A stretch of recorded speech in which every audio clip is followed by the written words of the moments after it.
long before dinosaurs walked across the land, before forests covered the continents, and before any animal had taken its first steps onto dry ground. Nearly all complex life on Earth existed beneath the surface of the ocean. This was not the familiar blue world we know today.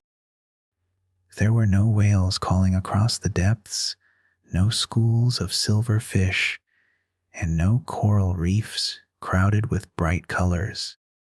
Even the shape of the continents was completely different. The land was barren, without grass, trees, flowers, or animals. Along its empty shores, waves moved across rock and sand beneath a sky that no human being would ever see. The oceans, however, were slowly becoming alive. For most of Earth's history, life had been extremely small. Single-celled organisms had survived and changed for billions of years, spreading through water, gathering energy from sunlight and chemicals, and gradually transforming the planet around them. They were successful beyond measure, but the world they created would have appeared almost empty to the human eye. Eventually, some cells began living together in more organized bodies. They divided their work. Certain cells helped with movement. Others processed food, and others responded to changes in the surrounding water. Across immense spans of time, these simple partnerships became increasingly complex.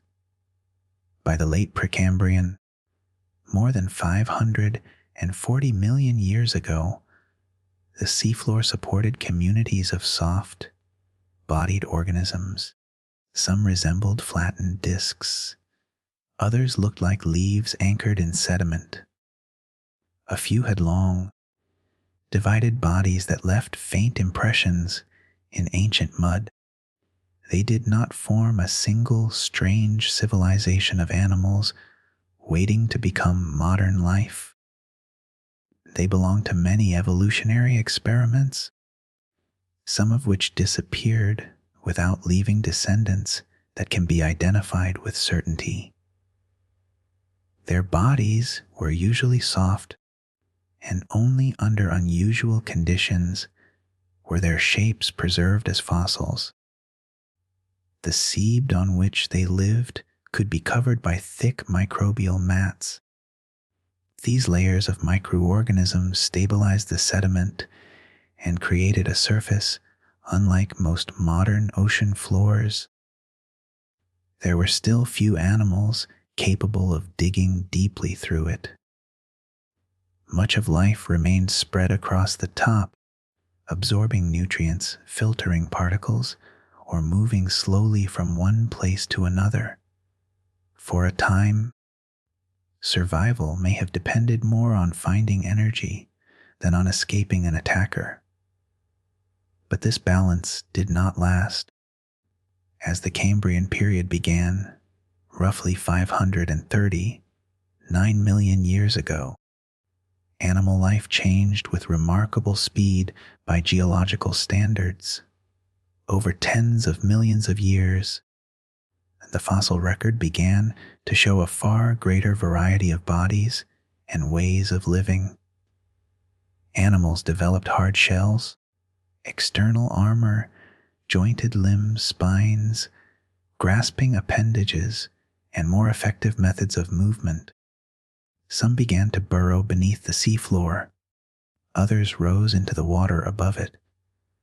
New mouths could bite, scrape, crush, or pull food inward. The ocean was becoming a place where one animal could actively hunt another. This simple change transformed almost everything.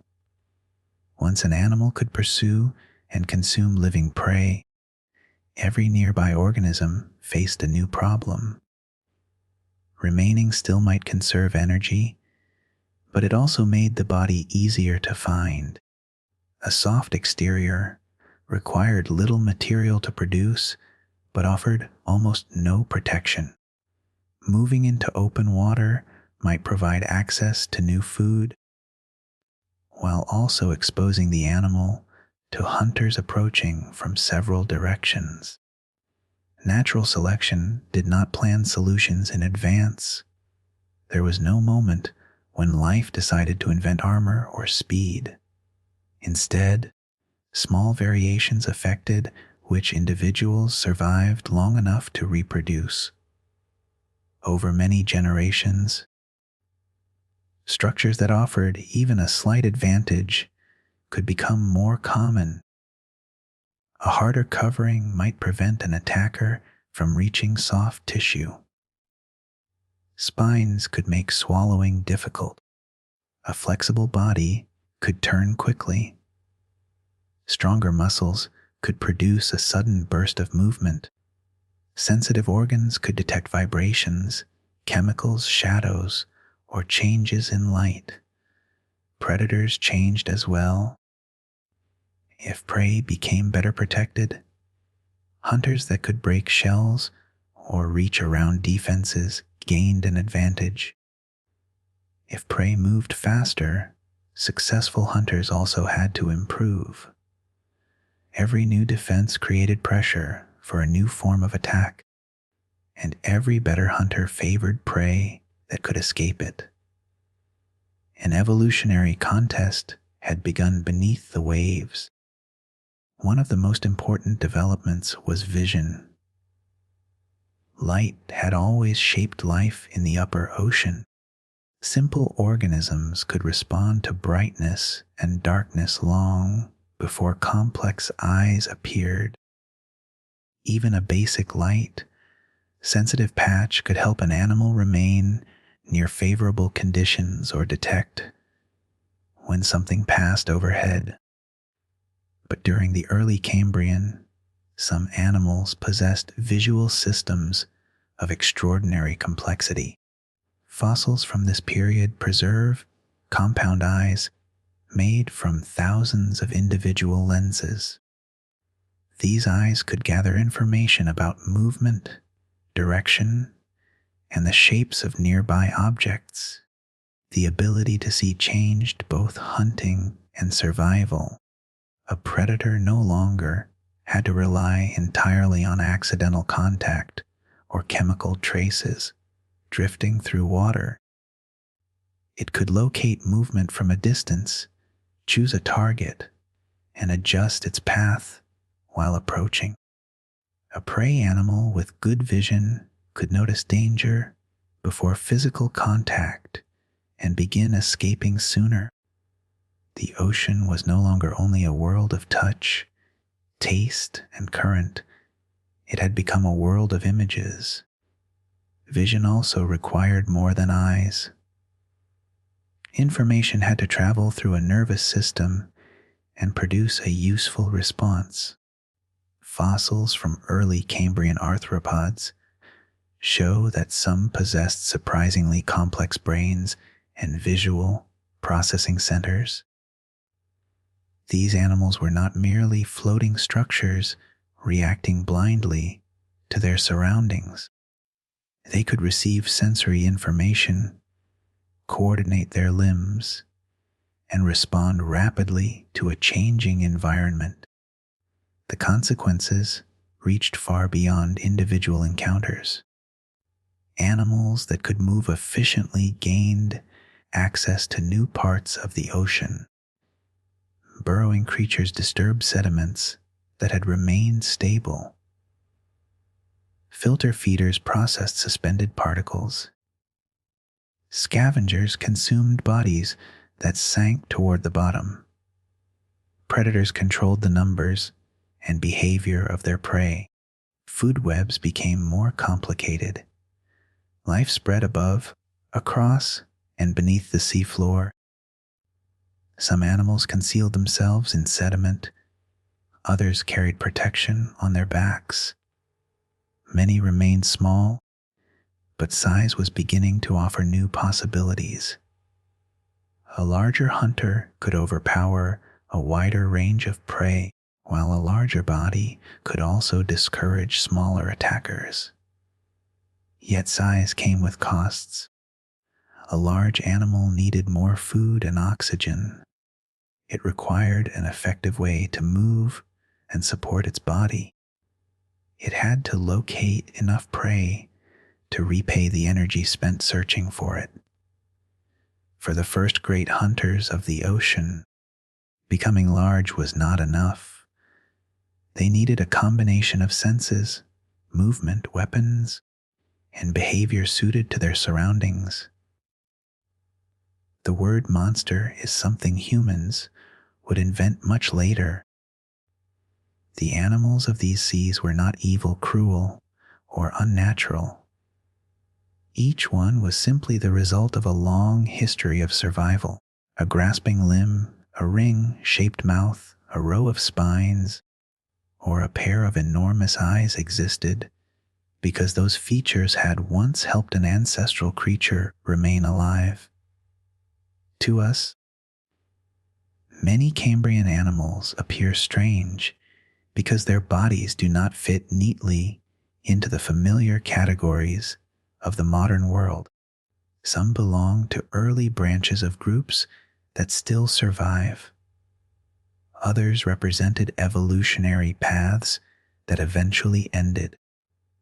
But in their own seas, nothing about them was strange.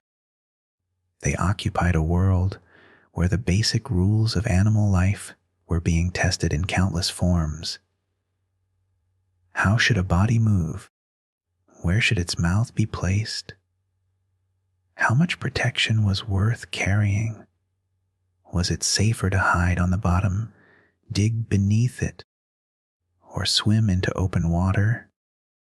Should an animal wait for food or chase it? The answers were written through survival. For millions of years, ancient oceans served as vast arenas of experimentation. Many forms disappeared, others multiplied and spread. Gradually, ecosystems emerged in which hunters and prey shaped one another with every generation. And somewhere in those early waters, an animal could now see another animal moving in the distance. It could turn toward it. It could follow. For the first time in Earth's long history, the sea contained large, active hunters equipped to search for living prey. The age of the ocean's first great predators was beginning. The first great hunters of the Cambrian seas did not resemble sharks, reptiles, or anything that swims through the oceans today. Among the most remarkable were the radiodonts, a group of large, actively swimming animals whose bodies combined features that now seem almost impossible. They had broad heads, large eyes, segmented bodies, rows of flexible swimming flaps, and a pair of jointed appendages extending from the front of the head. Beneath those appendages sat a circular mouth formed from hard plates. For many years, their fossils were so difficult to understand that separate body parts were mistaken for entirely different creatures. The mouth was once interpreted as a jellyfish. A frontal appendage was described as the body of a shrimp. Only when more complete specimens were discovered did scientists realize that these fragments belonged to one unusual animal. The best known member of this group is Ediacaran. Its name means unusual shrimp, a reminder of the confusion caused by its earliest fossils. Some species grew far larger than most other Cambrian animals. In a sea where many creatures were only a few centimeters long, an animal approaching a meter in length would have appeared immense. Ediacaran moved through the water by passing waves along the flaps on either side of its body. Rather than rowing all of them together, it probably coordinated them in sequence. This would have produced a smooth, controlled form of swimming, allowing the animal to turn, rise, descend, and maintain its position above the seafloor. A fan of blades at the rear of the body may have helped with steering. The long frontal appendages could bend inward and were lined with spines. They were well placed to seize or manipulate prey and guide it toward the mouth. But the exact diet of Anomalocaris remains a subject of scientific study. Older reconstructions often showed it crushing heavily armored trilobites. Some trilobite fossils do carry wounds that may have been caused by predators, and Cambrian seas certainly contained animals capable of attacking hard, shelled prey. Yet biomechanical studies have raised questions about whether the mouthparts of Anomalocaris were suited to breaking the strongest shells. It may instead have captured softer animals or prey that could be held and torn apart without crushing thick armor. Fossils reveal the animal's anatomy, but they do not preserve every hunt. Scientists must compare the shape of its appendages, the movement of its mouth, signs of injury on possible prey, and the capabilities of its body before drawing conclusions. This uncertainty does not make the creature less impressive. It makes the ancient ecosystem more realistic. There was no single monster feeding on everything around it. Cambrian predators occupied different roles, selected different prey, and used different methods. Some searched close to the bottom. Others moved through open water. Some grasped relatively large animals, while others collected much smaller organisms. The radiodonts themselves were surprisingly diverse. Not every member of the group was a powerful hunter. Some possessed delicate, comb-like frontal appendages that could filter tiny particles and small organisms from the water.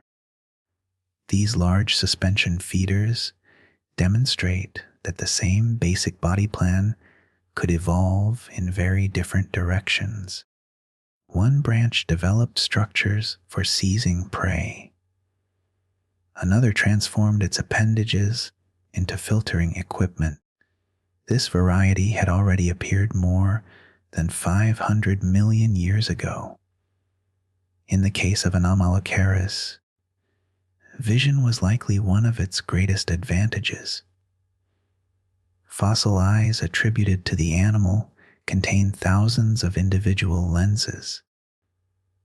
Each eye could reach several centimeters across and was mounted away from the center of the head, providing a wide field of view. In clear, shallow water, those eyes may have detected movement against the brighter surface or the dimmer seafloor. A swimming animal could be followed from a distance. A shadow or sudden disturbance might reveal hidden prey. The prey, however, was not defenseless. Trilobites were among the most successful animals in Cambrian seas. Their bodies were protected by mineralized exoskeletons divided into 3 lengthwise regions. Many could curl into a compact shape, covering their softer underside with armor. Some carried spines that made them more difficult to grasp or swallow. Their hard outer covering also created a problem. It could not grow continuously with the body. Trilobites and other arthropods had to shed the old exoskeleton and produce a larger one. During and shortly after molting, an animal was vulnerable. its new covering remained soft while it expanded and hardened. Movement could be limited. A predator that encountered a freshly molted trilobite would face far less resistance than one attacking a fully armored adult. Survival therefore depended not only on anatomy, but also on timing. An animal had to find a protected place before shedding its armor. It had to remain concealed while the new covering hardened. It had to feed enough between molts to support continued growth. Every stage carried a different risk. The seafloor offered hiding places, though not always safe ones. Some animals buried themselves in sediment, others sheltered beneath rocks, among sponges, or inside clusters of other organisms. Burrows became deeper and more complex as animals increasingly disturbed the seabed above them. Swimming hunters searched for movement. The relationship between predator and prey affected behavior throughout the ecosystem. Even when no attack occurred, the possibility of attack changed where animals lived and when they moved. A creature that remained in the open for too long increased its exposure. One that hid constantly might fail to find enough food. There was no permanent safety. Armor protected the body but added weight. Speed allowed escape but consumed energy. Burrowing provided shelter but reduced access to oxygen and food. Large eyes detected danger but required space and energy to maintain. Every solution created another cost. Cambrian seas were also filled with smaller hunters. Worm-like animals with grasping mouthparts could seize prey near the bottom. Early arthropods used jointed limbs to capture, tear, or crush food. Some animals scavenged remains left behind by larger predators, ensuring that little edible material went unused.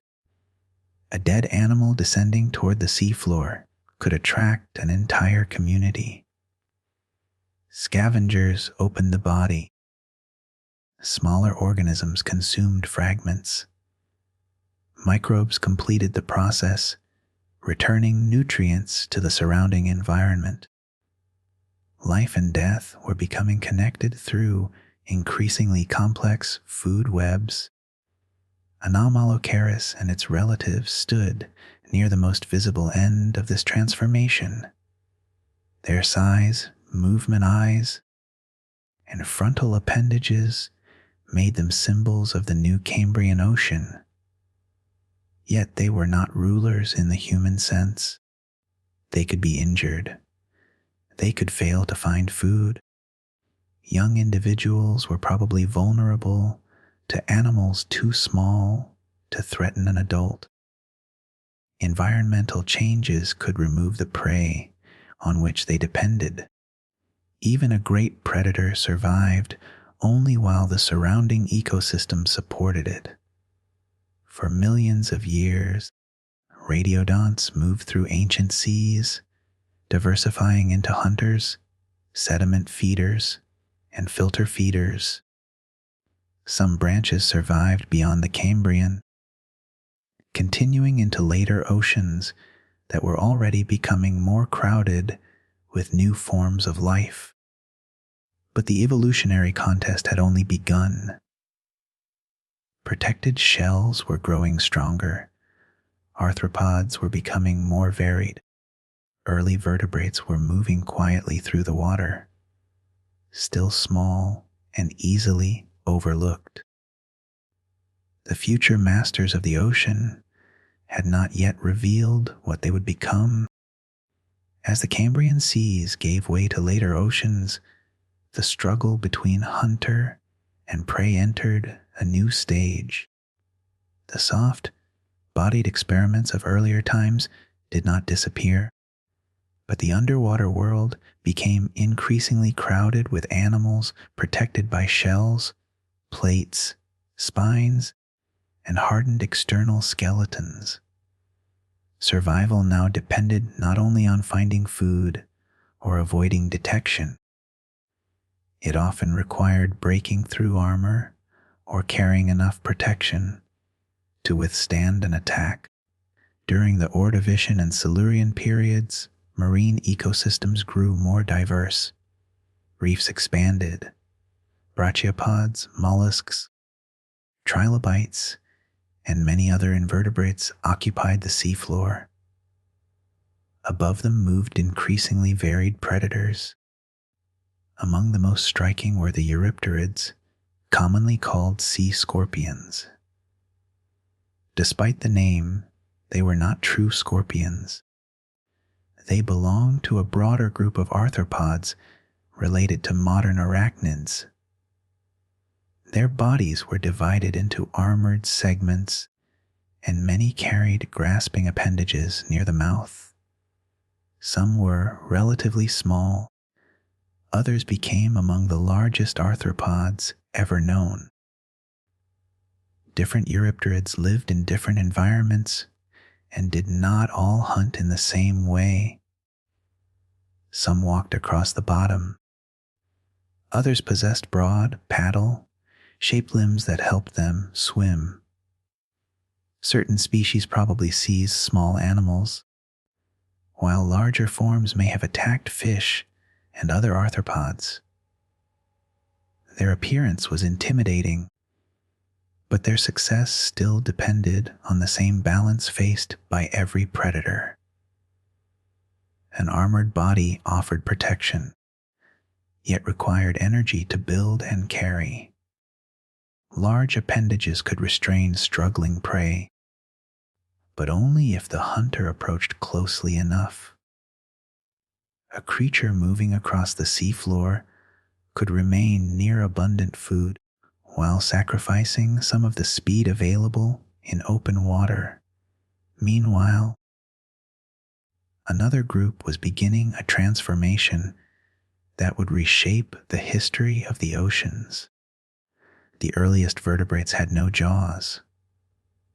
Many were small, streamlined animals that fed by filtering particles, scraping surfaces, or drawing in soft material.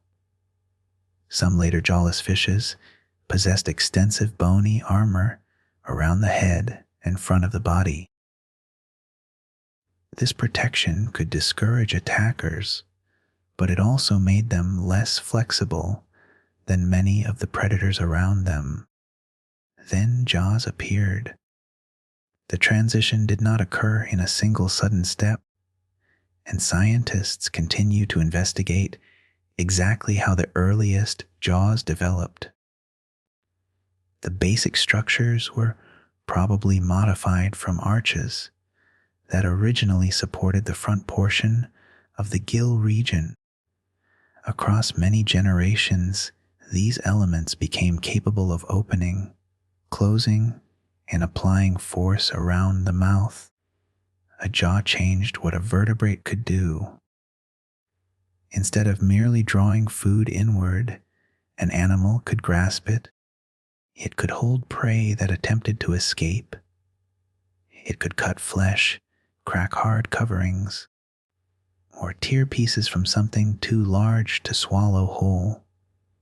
Jaws also allowed more precise control of food. An animal could select, manipulate, and process a wider range of prey. This did not make every jawed fish a hunter, but it opened evolutionary possibilities unavailable to its jawless relatives. The earliest clearly documented jawed vertebrates were already present during the Silurian. By the Devonian period, beginning a little over 400 million years ago, they had diversified dramatically. For this reason, the Devonian is often known as the Age of Fishes. Its oceans and rivers contained an extraordinary mixture of forms. There were early sharks and their relatives. There were bony fishes whose distant descendants would eventually dominate modern waters. There were lobe-finned fishes, from one branch of which the first four limbed vertebrates would later emerge. And there were placoderms. Placoderms were jawed fishes whose heads and the front portions of their bodies were enclosed in bony armor. Behind this rigid shield, the rest of the body was often more flexible. A joint between the head and trunk armor allowed some species to raise the head as the lower jaw opened, increasing the size and speed of the gape. Placoderms occupied many different roles. Some searched along the bottom, some fed on small organisms, others became powerful predators. The most famous was Dunkleosteus. Dunkleosteus lived during the late Devonian, when warm, shallow seas covered large parts of the continents. Its head was protected by thick bony plates. Instead of ordinary teeth, the edges of its jaw bones formed sharpened cutting surfaces.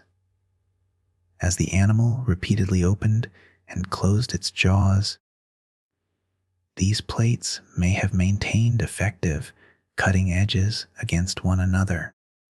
The result was a mouth capable of slicing through flesh and possibly damaging the armor of other fishes. Its exact body size has been revised as scientists have reconsidered how the incomplete fossils should be reconstructed. Much of the animal's skeleton was made of cartilage and rarely fossilized, so the armored head provides most of the surviving evidence. Current estimates are generally more moderate than the enormous lengths once repeated in popular accounts. Even so, Dunkleosteus was one of the largest known predators in its environment. Its heavily armored front end did not suggest a graceful pursuit hunter built for long chases. It may have relied instead on approaching close enough to deliver a rapid, powerful opening of the jaws.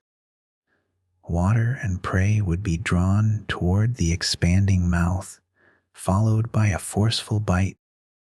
A smaller fish entering that range would have only moments to react. Yet Dunkleosteus was not invulnerable. Its armor protected the most important parts of the body, but the rear remained less heavily defended. Injury, disease, starvation, and competition still threatened it. Young individuals would have begun life far smaller than adults and may have occupied different habitats or eaten different prey. The Devonian Ocean contained many hunters, and no species controlled every part of it. Early sharks were becoming more capable swimmers. Some developed replaceable teeth, allowing worn or broken cutting surfaces to be renewed throughout life. Bony fishes experimented with new jaw arrangements, fin shapes, and feeding strategies. Placoderms themselves divided into numerous forms. Each lineage represented a different answer to the same pressures. Should a predator invest in armor or speed? Should it crush hard prey or pursue softer animals? Should it hunt near the seafloor, in shallow coastal water, or in the open sea? For prey, the questions were equally urgent. Some fishes carried spines. Others became flatter, faster, or more maneuverable. Small animals gathered in habitats where large hunters could not easily follow. Armored species sacrificed speed for protection, while lightly built swimmers depended on early detection and escape. The ocean had become an arms race of jaws and defenses. But this flourishing world was unstable. During the later Devonian, a series of environmental crises affected marine ecosystems. Oxygen levels fell in parts of the oceans. Reef systems declined. Many groups suffered severe losses across several extinction pulses rather than in one simple event. Placoderms, including Dunkleosteus and its relatives, disappeared completely by the end of the Devonian. The extinction did not mean that armor and powerful jaws had failed. Those adaptations had supported successful animals for tens of millions of years, but no weapon could protect a species from every change in climate, chemistry, habitat, and food supply. When the armored rulers vanished, other jawed fishes survived. Sharks and bony fishes entered the new oceans carrying the same fundamental innovation. A movable mouth able to seize and process food. The age of jaws had only begun. The Devonian extinction removed many of the armored fishes that had dominated earlier seas, but it did not empty the oceans. Sharks, bony fishes, mollusks, corals, and countless smaller organisms survived and continued to evolve. For tens of millions of years, marine ecosystems rebuilt themselves. New reefs appeared, predators diversified, shelled animals spread across shallow seafloors, while fishes occupied rivers, coastlines, and open water. By the late Permian period, the oceans once again supported complex food webs, extending from microscopic producers to large hunters. The geography of Earth was unlike anything familiar today. Most of the planet's land had gathered into the supercontinent Pangaea. Around it stretched the immense Panthalassic Ocean, while the smaller Tethys Ocean reached into the eastern side of the continent. Long coastlines bordered warm, shallow seas where much marine life was concentrated. These waters contained reef-building organisms, brachiopods, ammonoids, sponges, echinoderms, crustaceans, and many kinds of fish. On the seafloor, some animals filtered food from passing currents. Others burrowed through sediment or grazed across its surface. Predators searched among them. To any observer, the late Permian Ocean might have appeared permanent. Its ecosystems had been assembled across millions of years. Each species occupied a place within networks of feeding, shelter, reproduction, and competition. Yet the stability of such a world depended on physical conditions that could change. Approximately 2 million years ago, those conditions began to deteriorate on an extraordinary scale. In the region that is now Siberia, enormous volumes of magma rose through Earth's crust. The resulting volcanic activity did not resemble a single mountain erupting for a few days. It occurred across a vast area and continued through repeated episodes over a very long interval. Lava covered extensive landscapes. Gases entered the atmosphere. Carbon dioxide released by volcanism, and possibly by heated rocks surrounding the magma, contributed to rapid global warming. The ocean absorbed much of the additional heat and carbon. For marine animals, warming water created several connected dangers. Warm water naturally holds less dissolved oxygen than cold water. At the same time, higher temperatures can increase the amount of oxygen required by an animal's metabolism. A creature might therefore need more oxygen precisely when less was available. Ocean circulation also changed. In some regions, oxygen, rich surface water, no longer mixed effectively with deeper layers. Large areas of the sea became oxygen poor, and in certain places the deeper water may have contained toxic hydrogen sulfide. For an animal that could swim, the first response might have been to move. Fish and other mobile organisms could leave a deteriorating habitat in search of cooler or better oxygenated water. But migration only helped if a suitable refuge existed and could be reached. Coastal environments were limited. Competitors and predators gathered in the remaining habitable areas. Food sources changed or vanished. Animals attached to the seafloor had fewer options.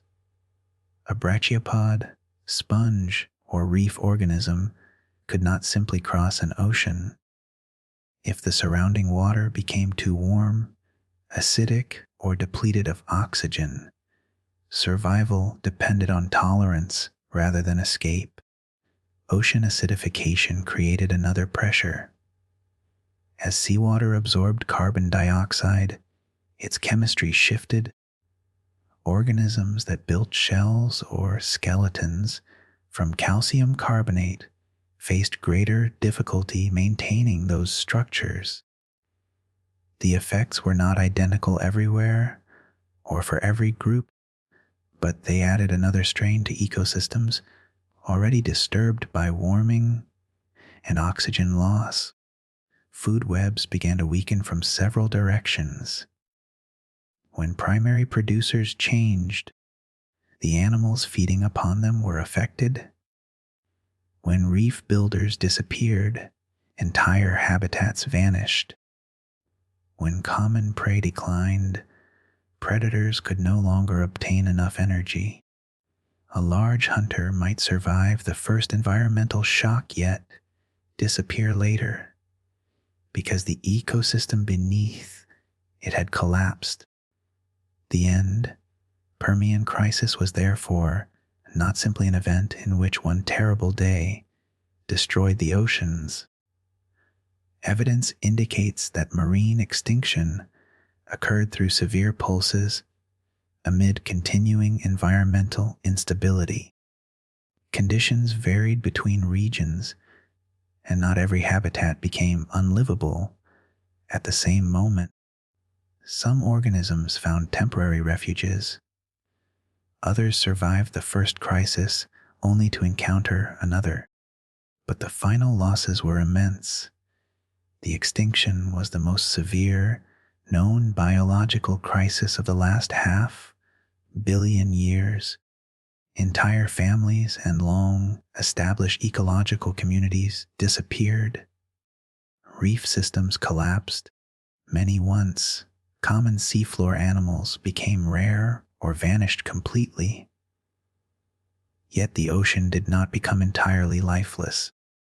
Bacteria and other microorganisms continued to function.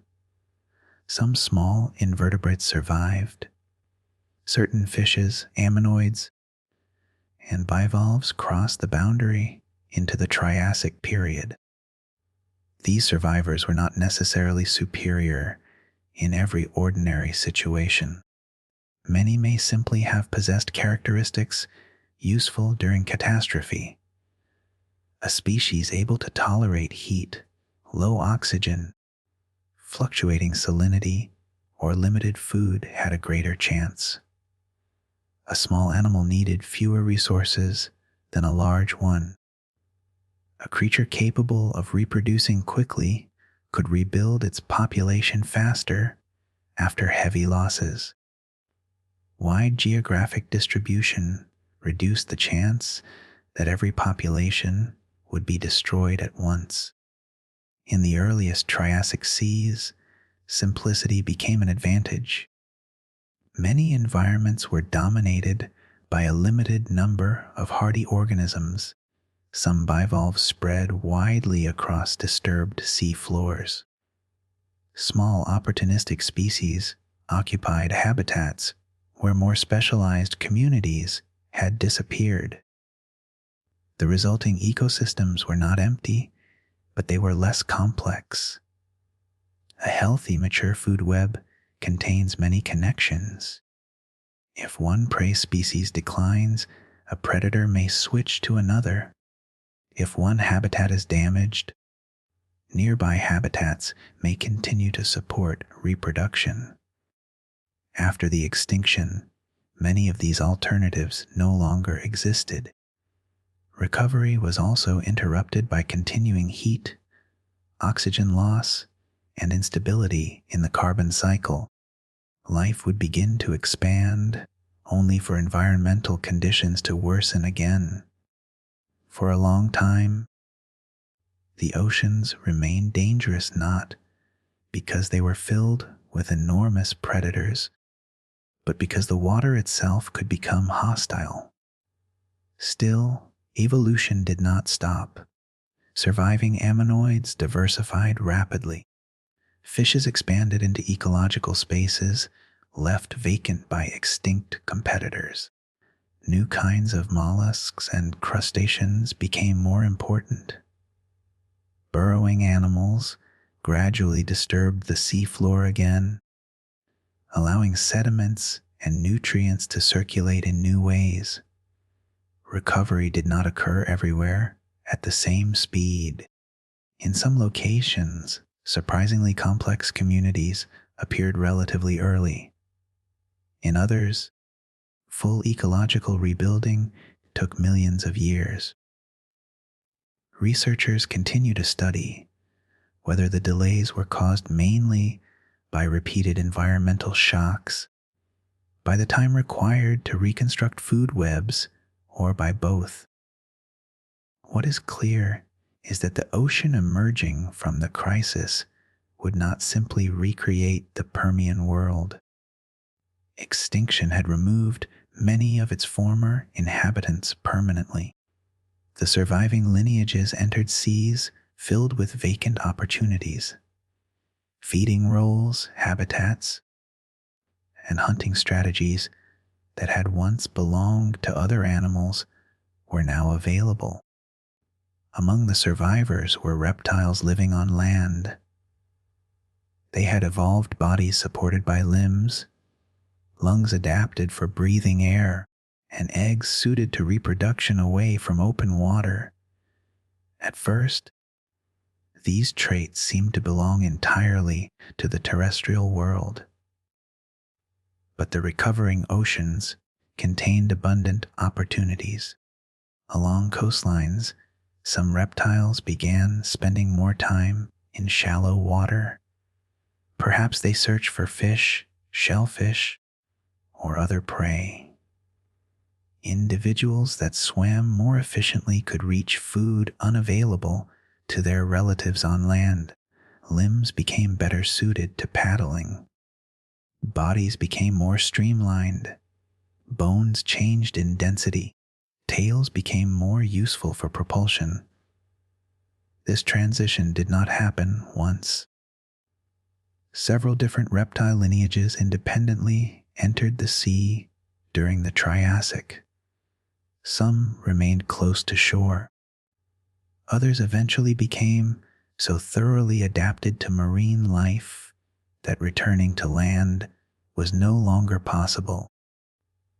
The greatest biological catastrophe in ocean history had destroyed the old order.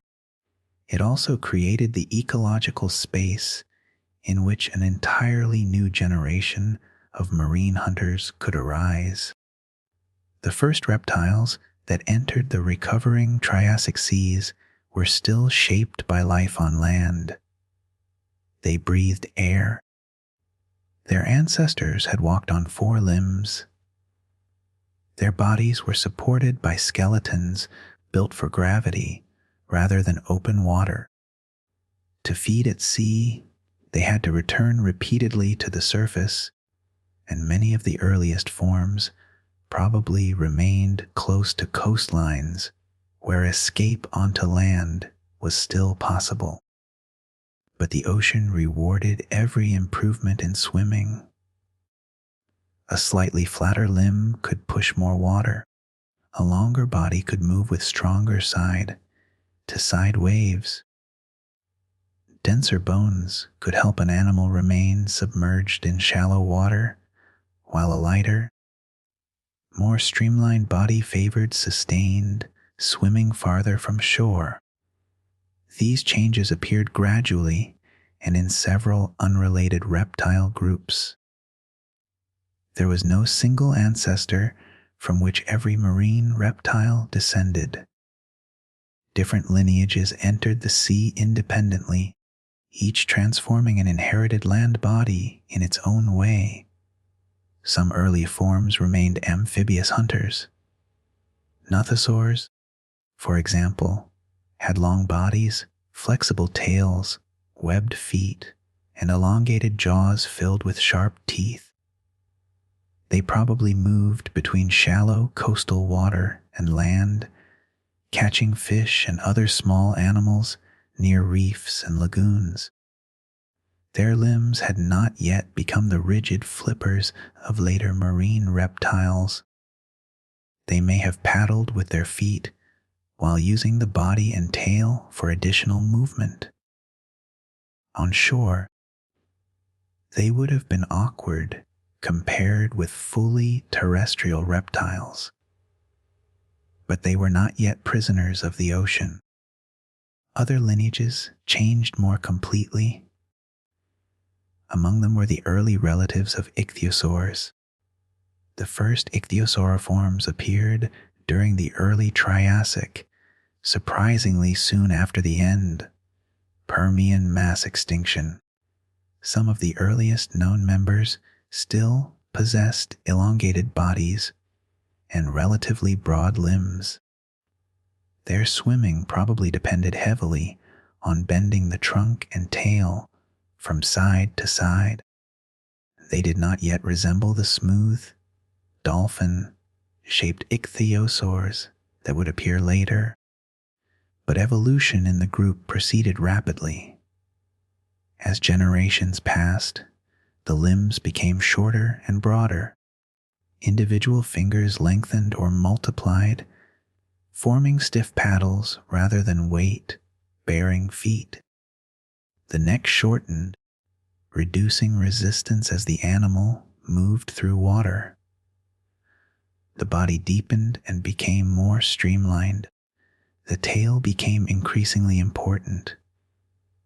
Early species may have swum in an eel-like manner, moving much of the body.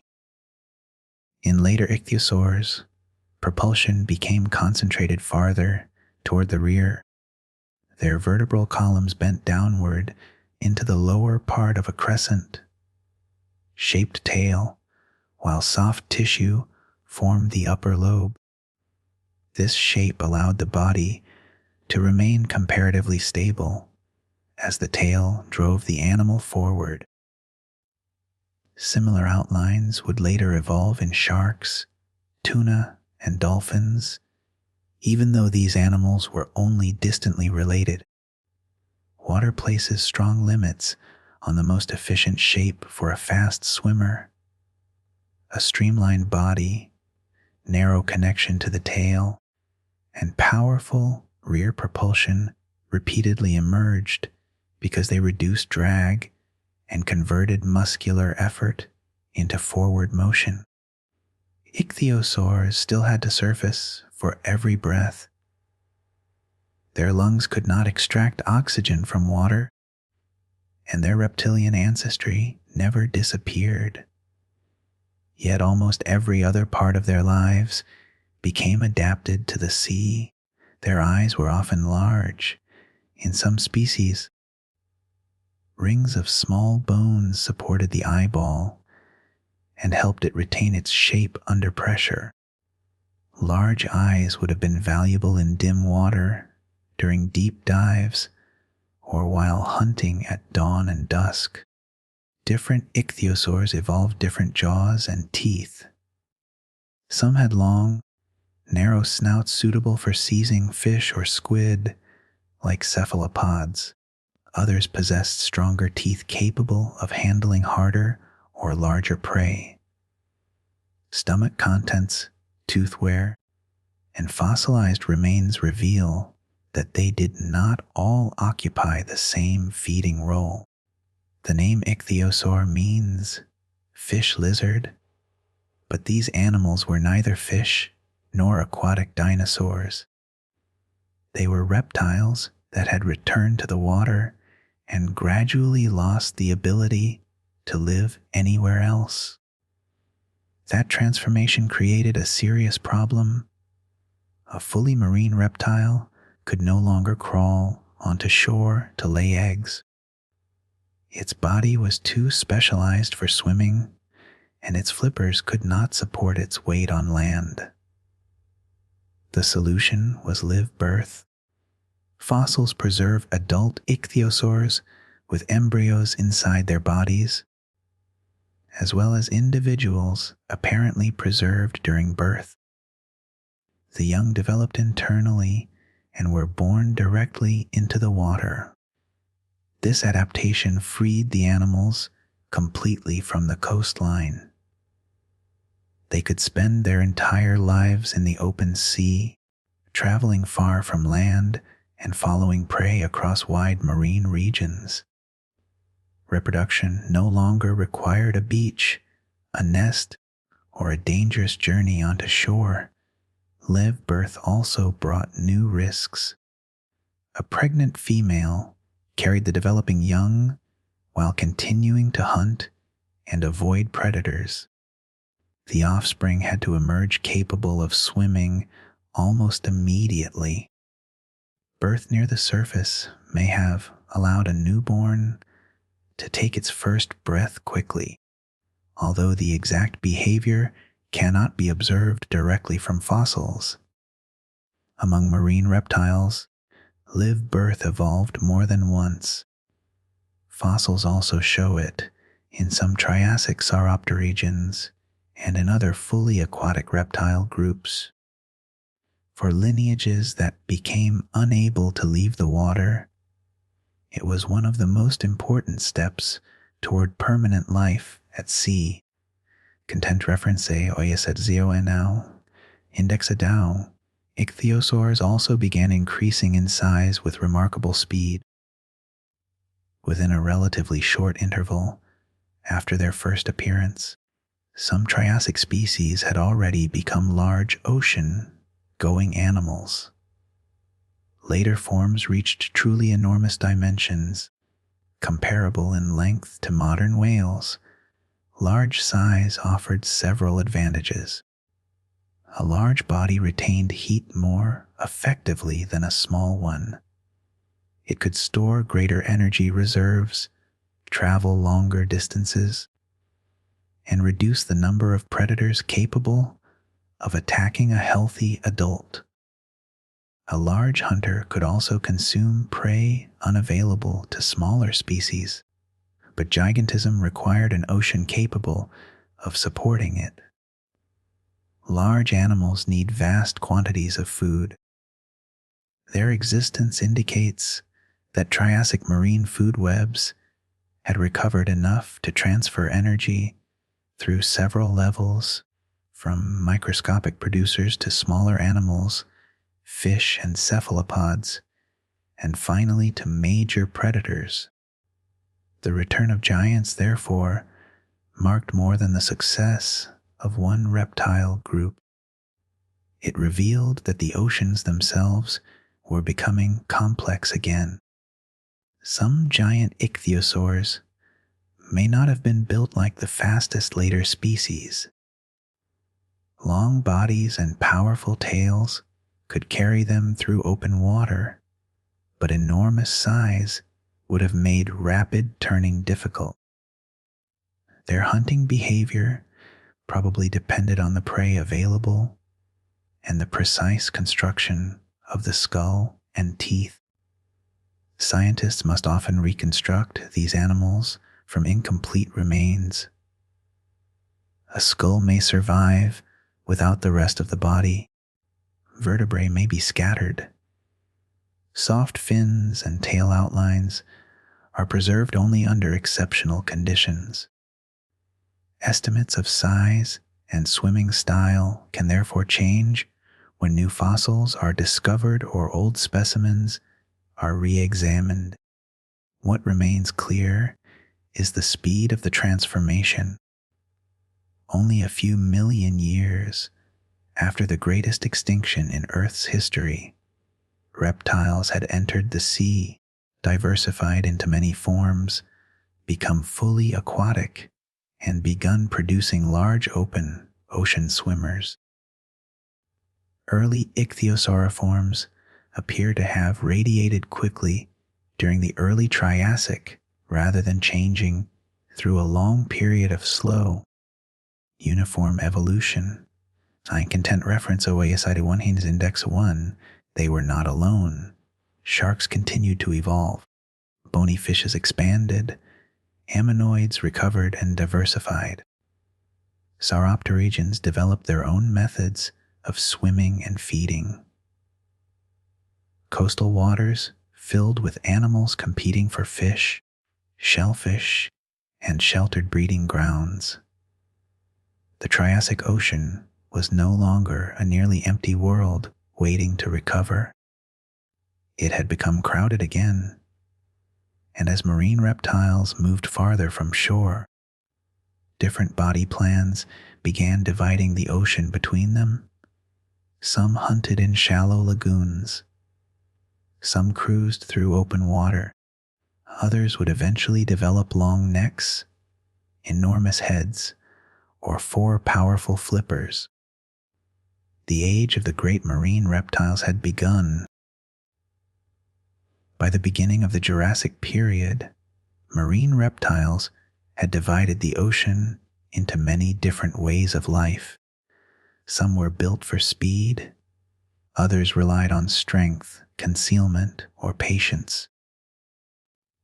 Their bodies had been inherited from land-dwelling ancestors, but after millions of years in the sea, those bodies no longer followed the familiar shape of a reptile walking on 4 legs.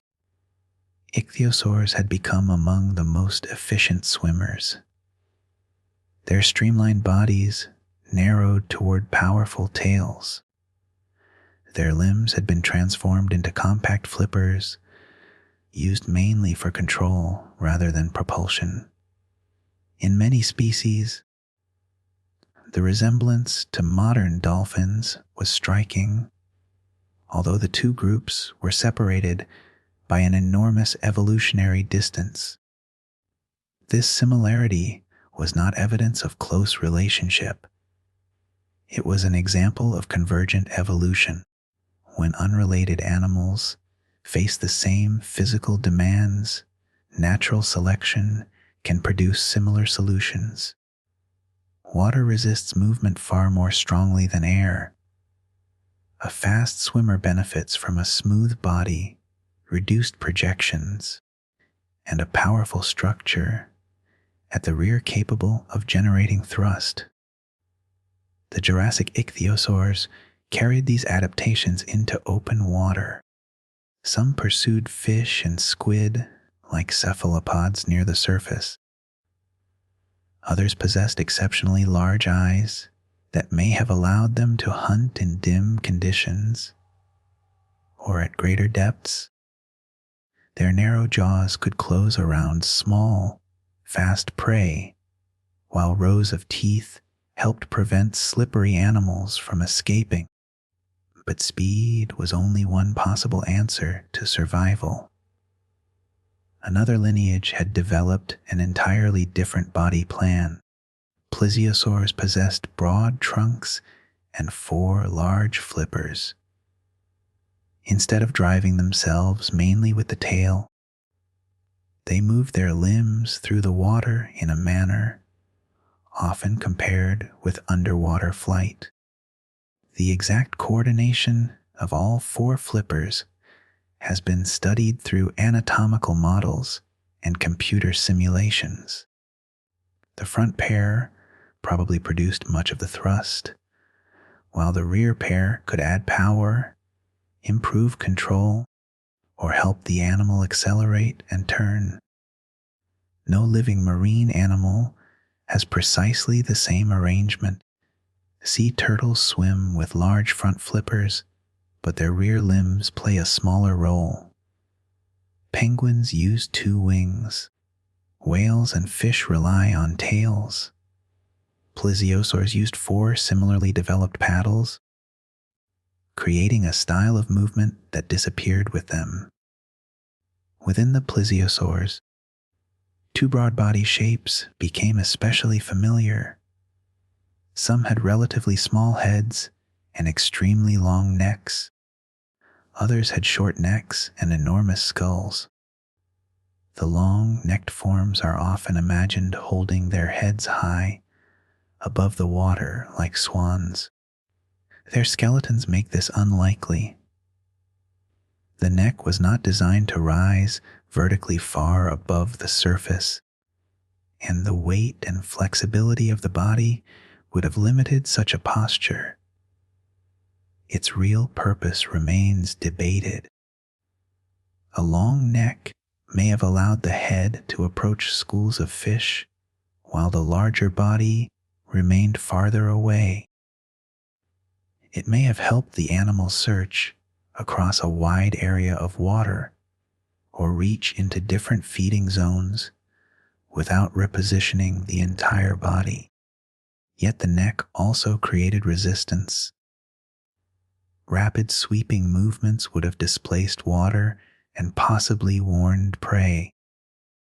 These animals were probably not striking sideways with the speed of a snake.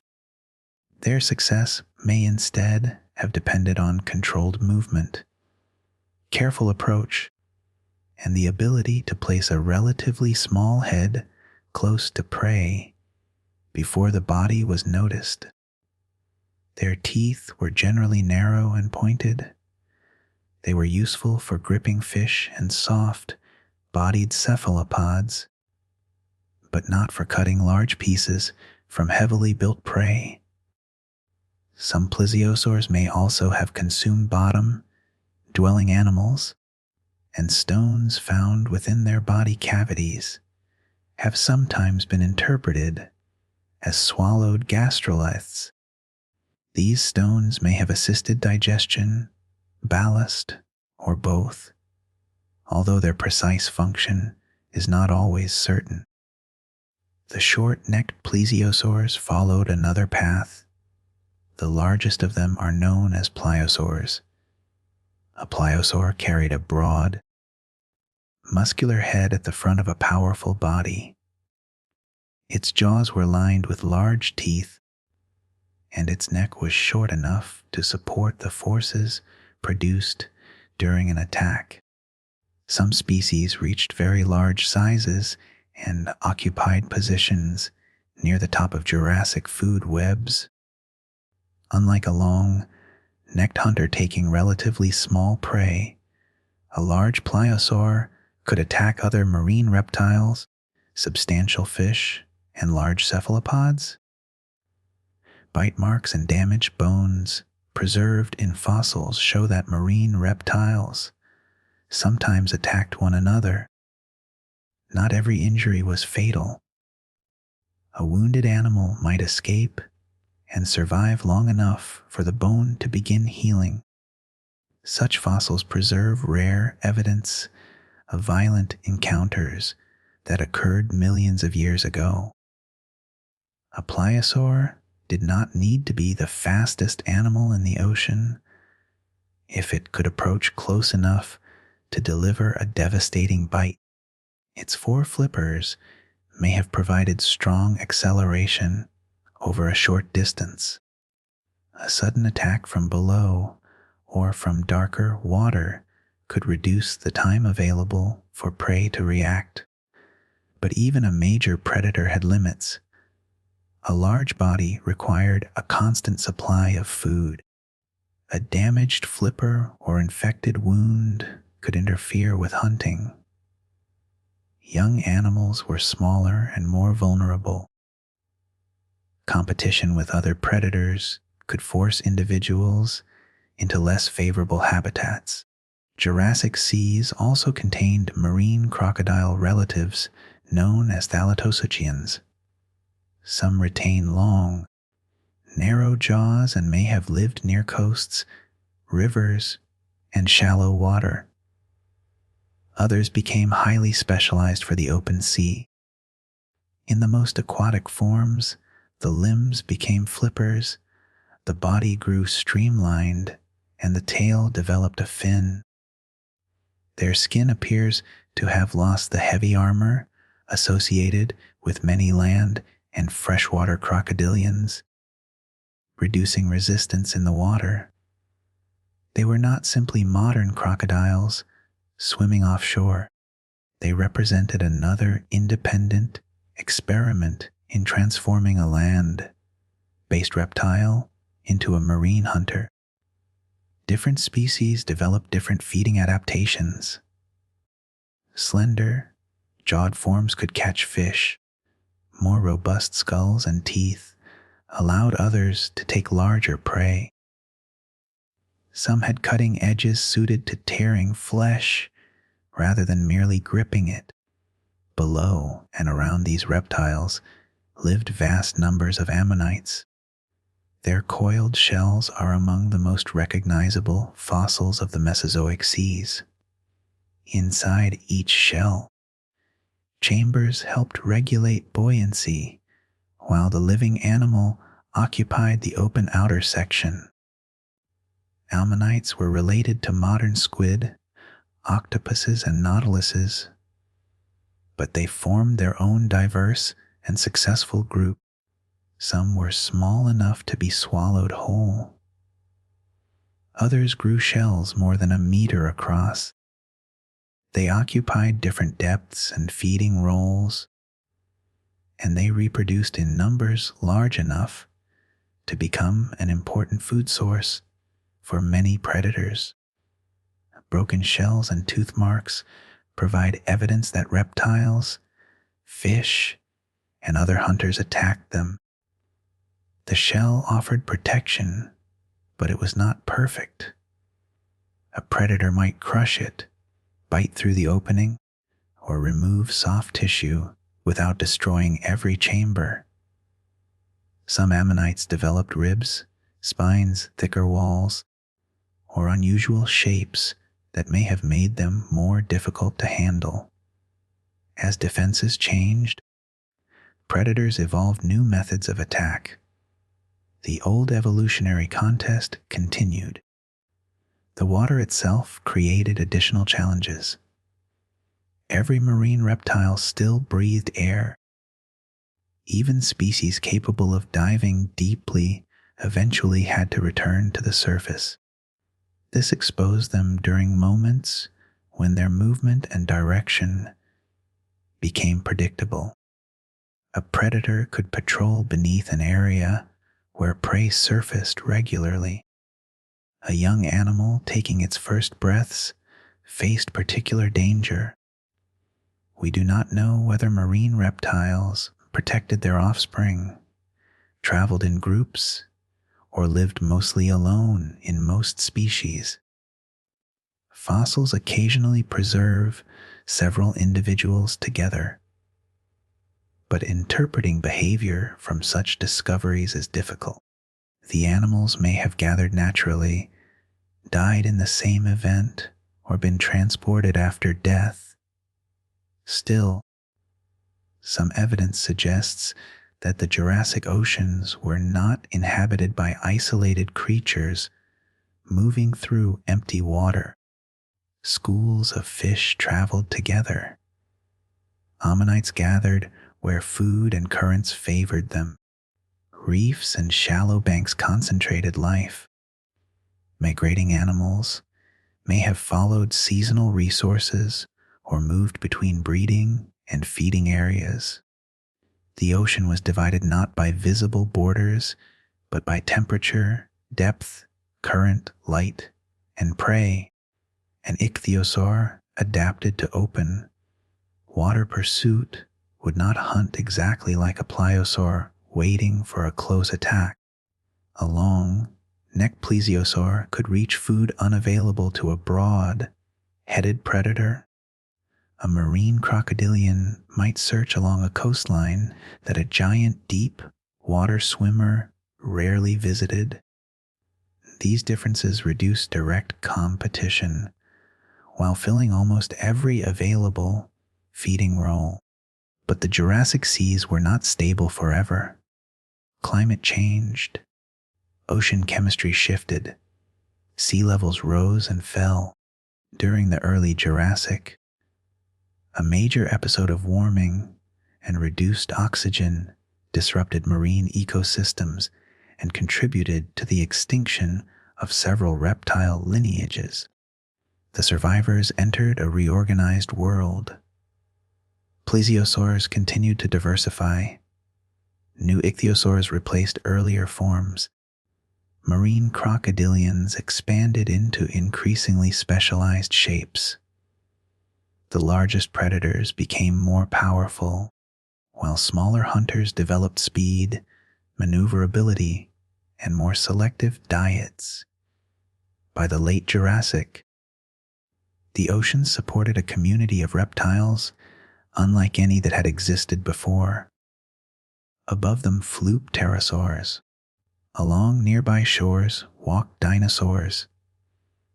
But beneath the waves, neither group controlled the world. The sea belonged to animals shaped by foreflippers, enormous eyes, coiled shells, powerful tails, and jaws capable of closing around almost anything they could catch. For millions of years, survival depended on choosing the right depth, finding the right prey, and detecting danger before a shadow in the water became an attack. The Jurassic oceans eventually gave way to a different world. During the Cretaceous period, the continents continued to separate. Sea levels were often much higher than they are today, and warm, shallow waters spread across large regions that are now dry land. At times, an inland sea divided North America from north to south, creating a broad marine passage filled with fish, sharks, turtles, ammonites, plesiosaurs, and unfamiliar predators. The rulers of the Jurassic did not all disappear at once. Plesiosaurs survived and continued to evolve. Some retained compact bodies and relatively short necks. Others developed necks of extraordinary length, containing dozens of vertebrae. Their heads remained small compared with the rest of the body, and their jaws were equipped with narrow teeth suited to catching slippery prey. Ichthyosaurs also entered the Cretaceous, but their diversity gradually declined. By the early part of the Late Cretaceous, they had disappeared entirely. Their extinction was not caused by mosasaurs simply hunting them out of existence. The timing was more complex. Changes in climate, sea level, prey communities, and marine ecosystems affected several groups. When ichthyosaurs and some large predatory reptiles vanished, important feeding roles in the ocean became available. A new lineage was ready to occupy them. Mosasaurs were not dinosaurs, crocodiles, or descendants of ichthyosaurs. They were squamates, members of the broader reptile group that also contains living lizards and snakes. Their earliest relatives were smaller coastal animals that still retained limbs capable of supporting some movement on land. Over time, their bodies became increasingly aquatic. The limbs shortened and broadened into paddles. The tail grew long and powerful. In advanced forms, the rear portion of the body bent downward to support a crescent-shaped tail fin. The trunk became streamlined, while the skull and jaws grew more specialized for seizing prey.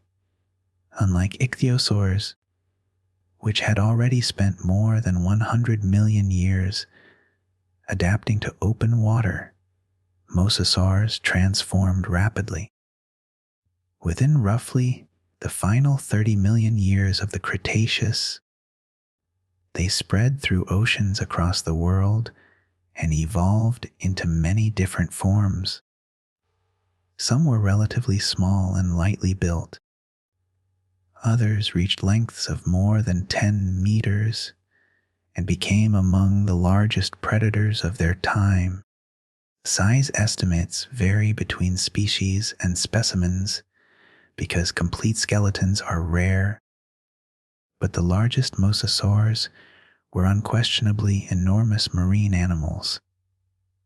Their bodies were propelled mainly by the tail. Older reconstructions sometimes showed mosasaurs swimming like oversized snakes, bending the entire body from side to side. Fossils preserving outlines of soft tissue indicate that at least some possessed a more shark-like tail and a body better suited to efficient forward movement. They were still flexible animals, but the strongest movement probably came from the rear. Their four paddles helped with steering, balance, braking, and changes in depth. They were not suitable for walking, like ichthyosaurs and plesiosaurs. Fully aquatic mosasaurs would have spent their entire lives at sea and probably gave birth to live young. A mosasaur approaching through Cretaceous water would first have appeared as a distant shape. Its skull might be broad or narrow, depending on the species. The jaws could open widely, and rows of teeth curved backward to prevent struggling prey from escaping.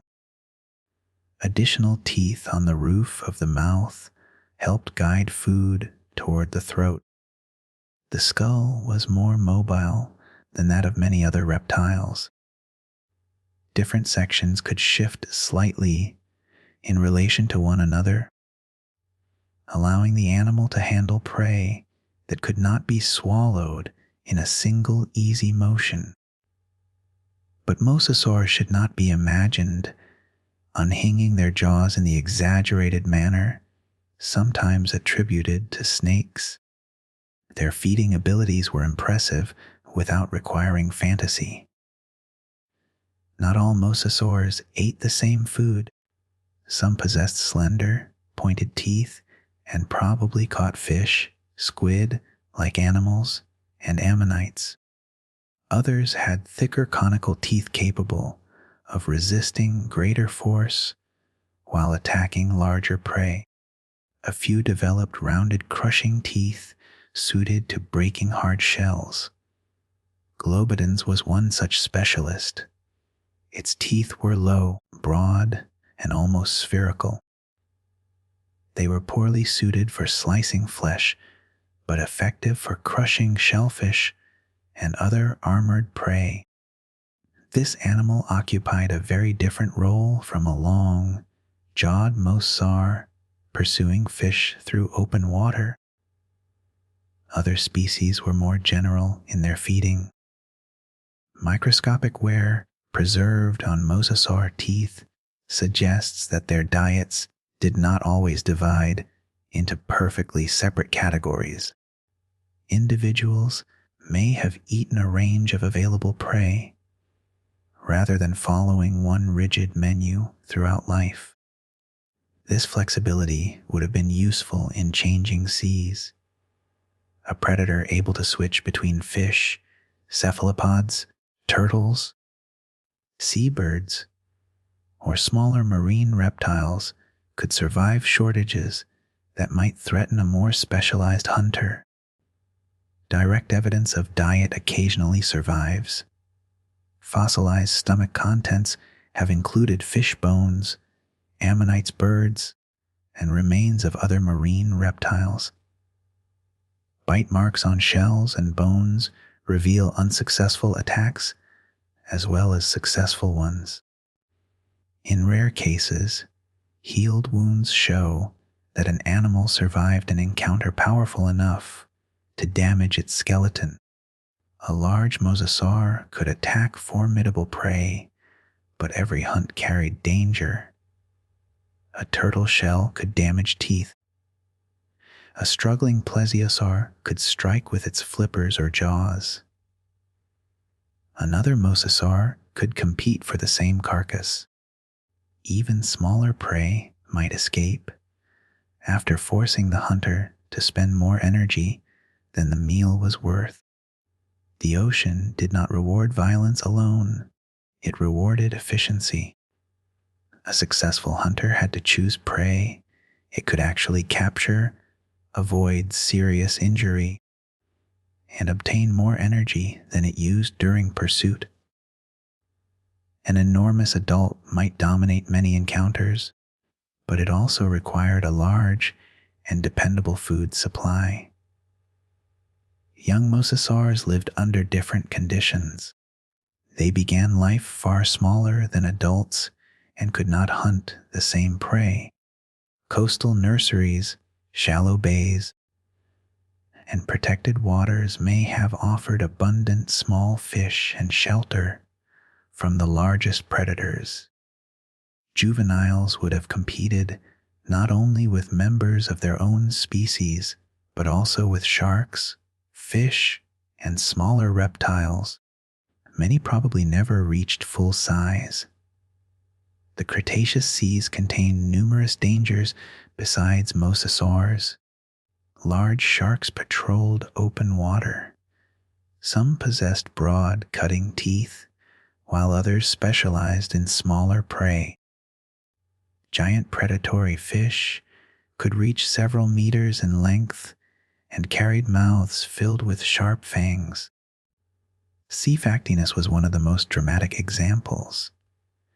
It had a streamlined body, powerful tail, and long teeth projecting from its jaws. Fossils occasionally preserve large fish inside its body cavity, showing that it attempted to swallow prey of remarkable size. One famous specimen contains an almost complete fish more than half its own length.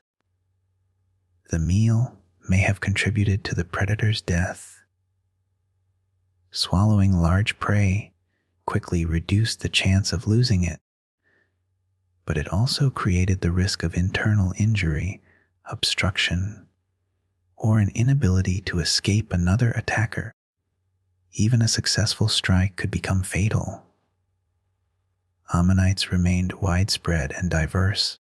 Their shells ranged from tightly coiled forms to unusual shapes with open spirals, hooks, or partially uncoiled chambers. These strange designs were not signs of failure. Many persisted for millions of years and occupied particular positions in the water column. Some drifted or swam slowly. Others may have moved more actively. All faced predators capable of crushing or piercing their shells. Plesiosaurs continued to hunt among them. The long-necked elasmosaurids became especially distinctive during the Late Cretaceous. In some species, the neck formed more than half the total length of the animal.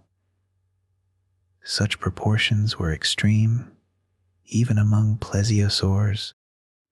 The head remained relatively small, suggesting a diet of fish and cephalopods rather than attacks on very large prey.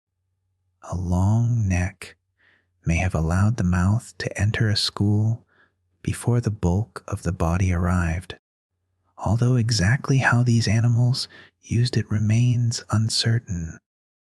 They shared the ocean with shorter, necked plesiosaurs, sharks, large fish, and mosasaurs. No single predator occupied every habitat. In the western interior seaway, water depth, temperature, coastlines, and currents changed over time. One region might support abundant shellfish and bottom feeders. Another contained schools of fish moving through open water. River mouths carried nutrients and sediment into shallow coastal zones. Predators followed the structure of these ecosystems. A shell-crushing mosasaur searched differently from a fast fish hunter. A long-necked plesiosaur approached prey differently from a giant shark. Their bodies reflected millions of years of adaptation to particular opportunities. Competition still occurred, but diversity allowed several major hunters to coexist. By the final few million years of the Cretaceous, mosasaurs had become established in marine environments around the planet. Their fossils are found on several continents, in rocks formed in tropical seas, coastal waters, and colder high-latitude regions.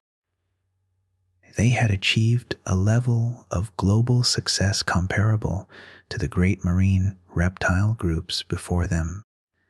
Mosasaurus itself was among the last and largest members of the lineage. Its long skull carried robust, conical teeth. It was capable of taking substantial prey and may have hunted fish, turtles, birds, cephalopods, and other reptiles when opportunity allowed. Yet even this animal was not the universal destroyer often shown in fiction. It did not leap constantly from the water or attack creatures from entirely different geological periods. It was a living animal limited by breath, hunger, injury, reproduction, and the availability of prey. Like every predator before it, it depended on the health of the entire ecosystem beneath it. Tiny plankton supported small animals. Small animals fed fish and ammonites.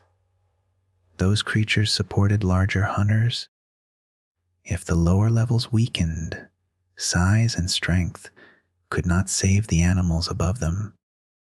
For the moment, however, the Cretaceous seas remained rich. Mosasaurs moved through warm water. Plesiosaurs crossed shallow marine passages. Sharks followed schools of fish.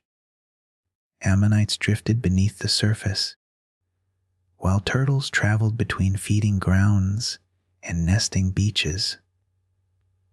The oceans had produced yet another generation of giants. They seemed fully established, diverse, and adapted to nearly every marine habitat available. None of them could detect the object moving through space toward Earth, and none could survive what happened when it arrived. The final day of the Cretaceous began like countless days before it. Across the oceans, sunlight reached the upper layers of warm water. Plankton drifted near the surface. Schools of fish moved through currents, shaped by continents that no longer exist.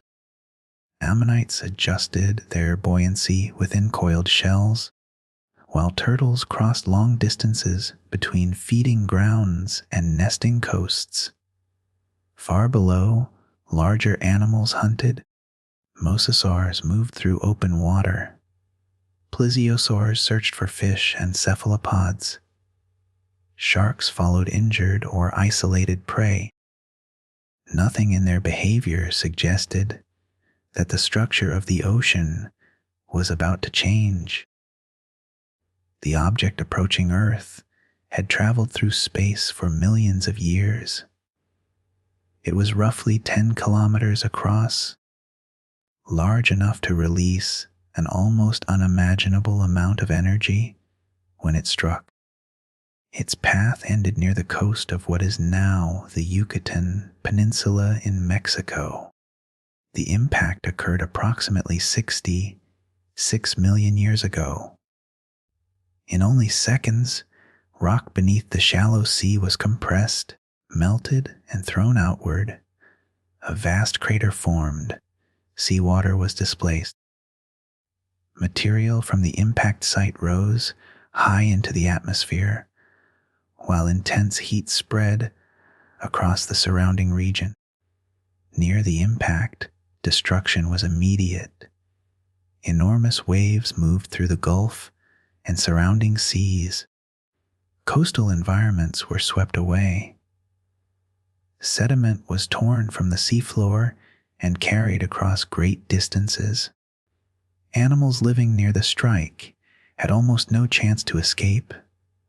Farther away, the effects arrived in stages. Powerful earthquakes disturbed coastlines and ocean basins. Waves reached distant shores. Heated material falling back through the atmosphere may have contributed to widespread fires on land. But the most important effects for the oceans did not end when the waves settled. Dust, soot, and sulfur, rich particles entered the atmosphere and reduced the sunlight reaching Earth's surface. The world became darker. Temperatures fell rapidly in what is often described as an impact winter. The upper ocean depends on sunlight. Microscopic organisms use light to produce energy through photosynthesis. These organisms form the base of most marine food webs. They support small drifting animals, which feed fish, ammonites, and countless other creatures. Those animals, in turn, support the larger hunters. When sunlight declined, primary production weakened. The effect was not identical everywhere, and some marine environments were more resilient than others. But across the planet, the amount and distribution of food changed sharply. A large predator might survive the impact itself. A mosasaur far from the crater could continue swimming for days or weeks. It could breathe, dive, and attack whatever prey remained nearby. Its body might contain enough stored energy to survive a temporary shortage, but a giant hunter could not live without a functioning ecosystem.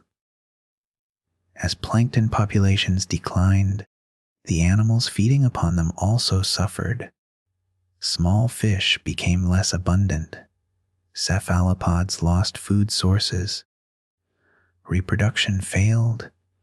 Young animals, already vulnerable, encountered an ocean in which suitable prey was disappearing. The collapse moved upward through the food web. Large bodies that had once offered protection now became a disadvantage. A giant animal required more energy than a small one. It needed larger territories and more frequent success during hunts. When prey became scarce, every failed chase mattered. Mosasaurs could not simply wait for the old ocean to return. They reproduced slowly compared with many smaller animals. Their young needed stable habitats and abundant food. Even if a few adults survived the first months or years, their populations could not recover while the ecosystem remained damaged. Plesiosaurs faced the same problem. Their long evolutionary history had carried them through earlier changes in sea level, temperature, and prey.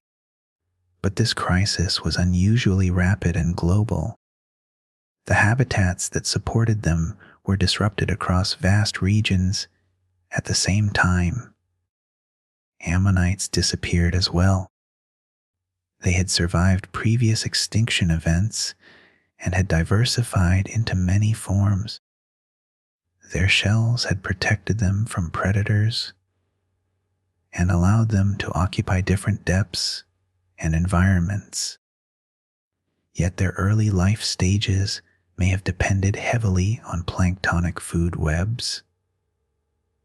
When conditions in the surface ocean collapsed, the young of many species may have been unable to survive. Every ammonite lineage vanished by the end of the Cretaceous. Their close relatives, the nautiluses, survived. Why one group disappeared while another crossed the boundary remains an area of continuing research. Differences in reproduction, habitat, depth diet, and the size of newly hatched young may all have mattered. Survival did not always belong to the largest, strongest, or most heavily protected animal. It often belonged to the organism that could tolerate instability. Some sharks survived the extinction. So did many bony fishes, turtles, crocodilians, and small marine invertebrates. Their success varied between lineages, but flexibility was likely important. An animal able to eat several kinds of food had more options when one prey group vanished. A species living across a wide geographic range was less likely to lose every population. Small animals required fewer resources. Organisms able to shelter in deep water, sediment rivers, or coastal refuges may have escaped the worst conditions at the surface. Certain food webs were also less dependent on sunlight. In the deep sea and within seafloor sediments, organisms could feed on decaying material that had accumulated before the impact. These ecosystems were not untouched, but they may have received a temporary supply of organic matter sinking from above. Freshwater environments offered other refuges. Rivers and lakes contained animals able to feed on dead plant material, detritus, and a variety of small prey. Their food webs may have been less immediately dependent on continuous sunlight than those of the open ocean. No single explanation accounts for every survivor. The extinction separated lineages through a complicated combination of chance, location, body size, reproduction, diet, habitat, and physiology. For the great marine reptiles, the result was final. Mosasaurs disappeared. Plesiosaurs disappeared. The remaining ichthyosaurs had already vanished millions of years earlier. The age in which reptiles filled nearly every large predatory role in the ocean came to an end. For the first time in more than 150 million years, the seas contained no giant marine reptiles. The world after the impact was quieter. Reefs had declined. Many plankton groups suffered severe losses. The familiar shapes of ammonite shells no longer drifted through the water. Large predators that had dominated the Cretaceous were absent. But the ocean was not empty. Surviving fish continued to feed and reproduce. Sharks remained in several forms. Turtles crossed the extinction boundary. Small mollusks, crustaceans, worms, and microorganisms occupied damaged ecosystems. Recovery began slowly. As dust and particles settled from the atmosphere, sunlight returned. Photosynthesis increased. Plankton communities reassembled, though not in exactly the same form as before. Food webs grew more complex with each generation. Vacant ecological roles created opportunities. Without mosasaurs and plesiosaurs, no giant reptiles patrolled the open ocean. Surviving sharks expanded into some of the available hunting roles. Bony fishes diversified. New predators emerged from groups that had once lived beneath the shadow of larger animals. On land, mammals had survived the same catastrophe. Most were small. Some lived in burrows, ate varied diets, or reproduced rapidly. Over the following millions of years, they spread into environments left vacant by extinct dinosaurs. Eventually, certain mammals returned to the water. Their transformation would echo the earlier history of marine reptiles. Limbs became flippers. Bodies grew streamlined. Tails became powerful organs of propulsion. Some lineages began giving birth and nursing their young entirely at sea. Whales would eventually reach sizes greater than any known marine reptile. Long before them, however, another predator expanded through the recovering oceans. Sharks had survived the extinction and continued evolving. Over time, new forms developed large bodies and broad cutting teeth. Much later, the enormous shark known as megalodon would hunt marine mammals in seas filled with whales. But megalodon did not live with mosasaurs. Millions of years separated them. The ocean's history was not one continuous age of monsters. It was a succession of worlds, each shaped by different climates, continents, prey, and evolutionary opportunities. Radiodonts had dominated seas before fish possessed jaws. Armored placoderms rose and disappeared. Marine reptiles entered the water after the greatest mass extinction in Earth's history. Ichthyosaurs became swift open ocean swimmers.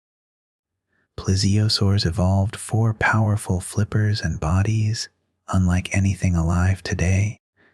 Mosasaurs transformed from coastal lizards into the final great reptilian hunters of the Cretaceous. Each appeared powerful within its own time. Each depended on conditions it could not control. The creatures of the ancient oceans were not monsters in the way humans imagine monsters. They did not exist to terrify. They hunted because they needed energy. They carried armor because something tried to eat them. They grew large because, for a time, the environment rewarded size. Their lives were shaped by the same pressures that still govern the sea: find food, avoid injury, reproduce, adapt to change.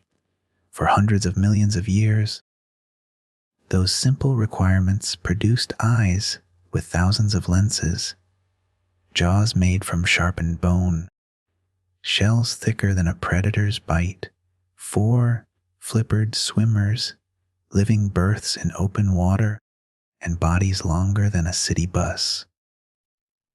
Most of those forms are gone. Their oceans disappeared as continents moved. Temperatures shifted, and extinction repeatedly cleared away entire ecosystems.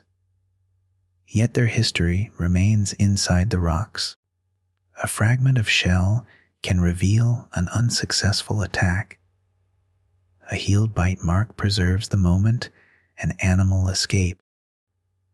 Embryos within a fossilized body show that a reptile once carried its young through the sea. Chemical traces in ancient sediment record periods when the water lost oxygen or the sky grew dark.